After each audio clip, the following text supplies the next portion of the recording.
Di dalam surat Al-Fajr Allah menyatakan dengan 4 sumpahnya Allah Subhanahu wa taala. Wal Fajr. Al-Fajr itu dimaknai 2 hal dari sisi makna. Yang pertama adalah Al-Fajr itu cahaya yang datang setelah kegelapan. Maksudnya adalah Allah memberikan kebahagiaan kepada Nabi bahwa dakwah Nabi di kota Mekah di awal-awal itu penuh dengan kegelapan, maka Allah memberikan jaminan Al-Fajr, Allah akan berikan cahaya itu. Dalam konteks fikihnya, Al-Fajr itu memiliki 2 makna. Yang pertama artinya adalah sholat sunnah qabliyah Al-Fajri, yang kedua adalah subuh itu sendiri. Sebagaimana kita ketahui, sholat sunnah qabliyah itu khairun minad dunya wa ma fiha.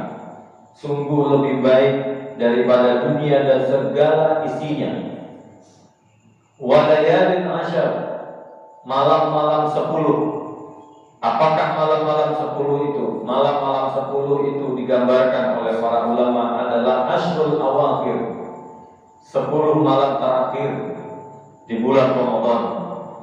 Dalam konteks jahiliyah adalah bahwa Allah bersumpah kepada orang-orang kafir Quraisy yang menentang Nabi Muhammad SAW, seolah Allah mengatakan malam-malam itu artinya malam-malam Hijriah, di mana setiap malam Hijriah itu berawal dari kegelapan sampai malam ke-10 Hijriah akan merangkak terang demi terang sampai pada puncaknya di bulan tanggal 15 Hijriah itu sendiri akan penuh purnamanya.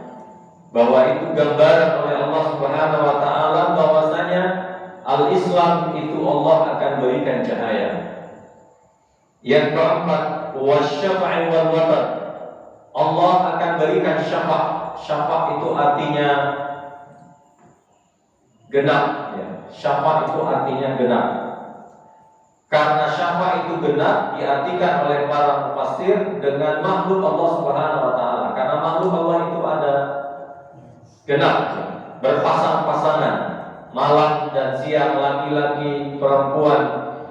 Dan itu berpasang-pasangan. Allah bersumpah atas makhluk wal watar dan witir. Witir itu adalah Allah Subhanahu wa taala. Kalau dalam konteks fikihnya, asy-syafa' itu adalah salat witir. Syafa' itu kan genap, al-watar itu artinya adalah ganjil. Jadi kalau salat witir itu kan 3, 5, 9. Kalau 3 orang melakukan 3 witir, berarti ada yang langsung 1 salam dalam witir 3 itu. Ada yang melakukannya 2, 1, 2 dan 1. Pertanyaannya, kalau panjenengan sholat 2, 1, yang 2 tadi niatnya apa? Sholat apa? Kan 3 ya? 3 kan 2 rakaat salam, setelah itu 1 salam. Yang 2 ini niatnya apa? Maka yang 2 ini adalah niatnya sholat syafa'. Nawaitu sholat asy-syafa'i ma'al witri lillahi ta'ala. Maka namanya sholat syafa'. Tapi dia bagian daripada witir itu sendiri. Jadi wasyafa'i wal watar, wasyafa'i wal watar.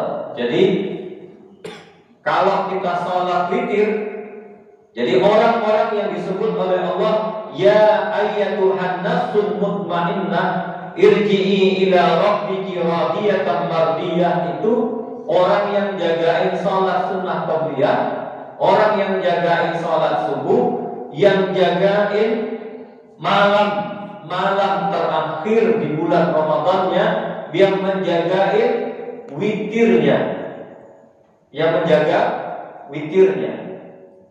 Jadi kalau panjenengan sholat tarawih witir, kalau 9 itu kan tidak mungkin dilakukan dengan 3. Karena apa?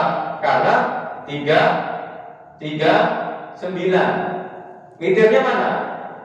Mestinya dilakukan dengan 2, 2, 2, 2, 8 tambah 1 baru 9. Maka yang 2 tadi itu namanya sholat syafa'.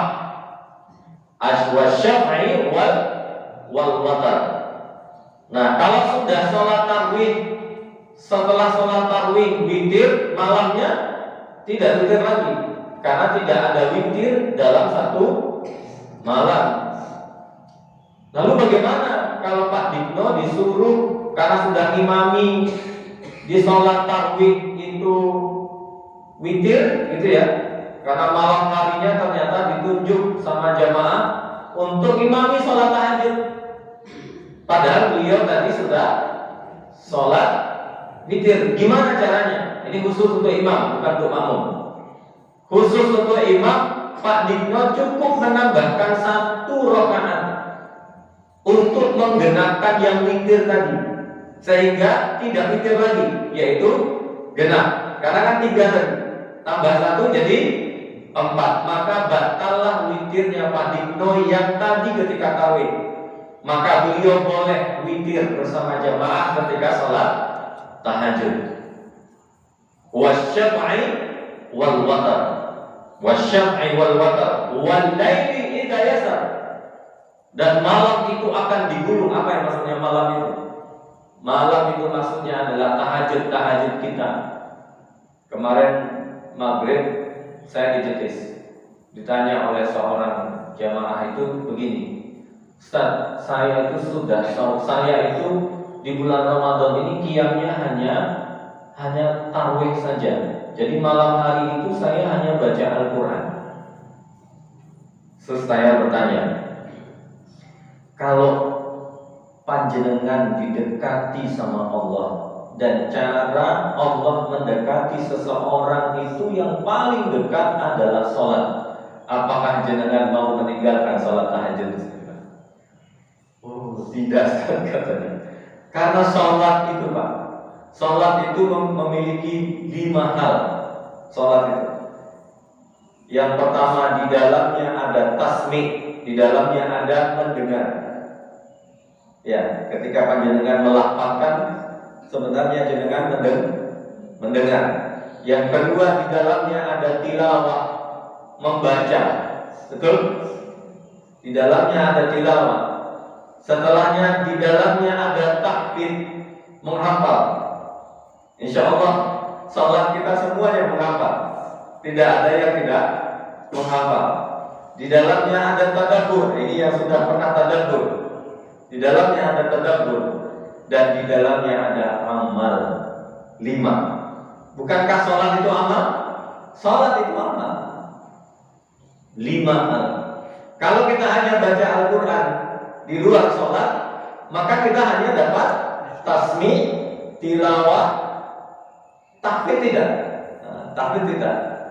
Maka satu lagi yang terpenting ketika sholat adalah waktu terdekat kita dengan Allah Subhanahu wa Ta'ala ketika sujud kita. Maka hadis Nabi Muhammad sallallahu alaihi wasallam menyampaikan, Allahumma ja'al lisani nuran.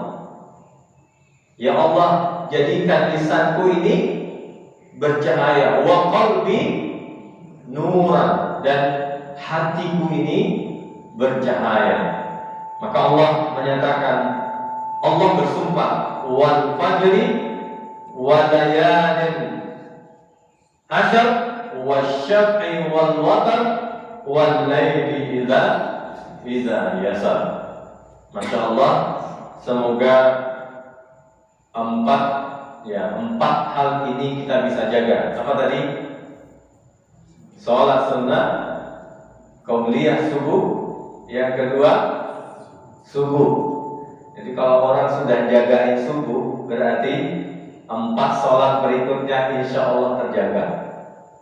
Kalau orang sudah jagain subuhnya, itu masya Allah, zuhur, asar, maghrib, isya itu lewat, mesti terjaga. Yang kedua adalah walayalin asyar, dan malam-malam 10 atau disebut dengan 10 Zulhijjah, dari awal Zulhijjah sampai 10 Zulhijjah. Ada yang mengatakan walayah dan asyar itu mulai awal bulan Hijriah gelap sampai nanti terang-terangnya 13, 14, 15 Hijriah yang kita sebut dengan Ayyamul Bid, hari-hari putih. Kenapa? Terangnya rembulan ketika itu. Maka orang-orang yang puasa Ayyamul Bid maka digolongkan ya ayyatuhan nafsul mutmainnah irji'i ila rabbiki radiyatan mardiyah. Masya Allah, indahnya kalimat ini. Pulanglah kepada Tuhanmu dengan Allah ridho. Kata kuncinya Allah ridho. Kita ini kan amal ibadah kita ini kan tidak bisa ditukar dengan surga. Wong kita ya sholatnya ya gitu-gitu aja gitu ya, ngajinya ya gitu-gitu aja. Apa bisa ditukar dengan ngaji sholat kita itu surga? Tidak bisa, Pak. Hanya karena ridho Allah. Coba kita sholat subuh tadi, di mana letak ridhonya Allah Subhanahu Wa Taala? Di poin mana? Di rakaat yang mana? Di bacaan yang mana? Kita tidak tahu. Maka kita mengambil keseluruhannya. Bisa saja Pak Dino tadi sedang sujud, Subhana Rabbiyal A'la, berikan oleh Allah cahaya yang luar biasa, ridhonya saat itu. Pada kalimat yang mana tidak tahu kita, apakah Subhana Rabbi atau Al-A'la, ridhonya Allah Subhanahu Wa Taala. Ketika Allah sudah ridho Pak, lewat semuanya surga, surga, surga. Maka kalau ada kesempatan untuk sujud, sujudlah. Karena ada orang-orang yang mati tidak sempat untuk sujud, untuk minta kembali sujud. Jadi orang-orang yang sudah ada di barzakh sana Pak, itu minta kembali ke dunia. Wasyaf'i wal watar, jagain sholat witir. Ya, yang terakhir adalah walayali idza yasar. Jangan lupa walaupun 2 rakaat sholat tahajud. Wa minal laili fatahajjatna filatala asa ayyab wa asaka maqaman mahmuda. Luar biasa sholat ini. Semoga di bulan Ramadan ini kita konsisten, terlatih. Insya Allah di luar bulan Ramadan juga konsisten. Jangan sampai nuzul Quran hanya di 17 Ramadan, turun dari Rabu tanggal 18 naik lagi, tahun depan baru turun lagi.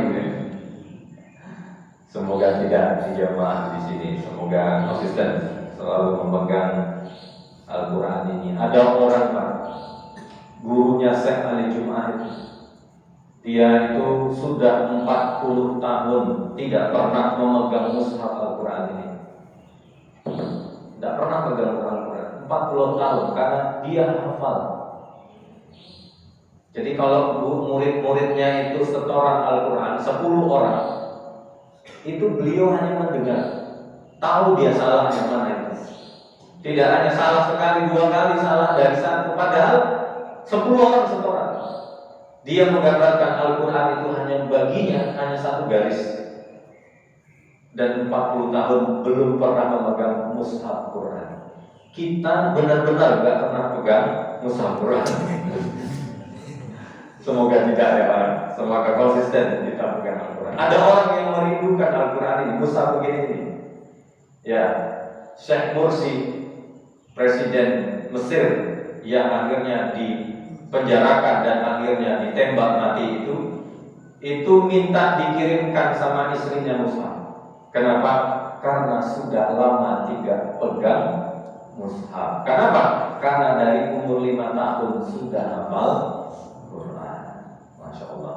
Semoga itu menjadi motivasi bagi kita. Tapi saya sudah berumur, tidak apa-apa. Yang penting niat ya. Yang penting niat. Semoga bermanfaat. Aku qauli hadza, astagfirullahaladzim. Assalamualaikum warahmatullahi wabarakatuh.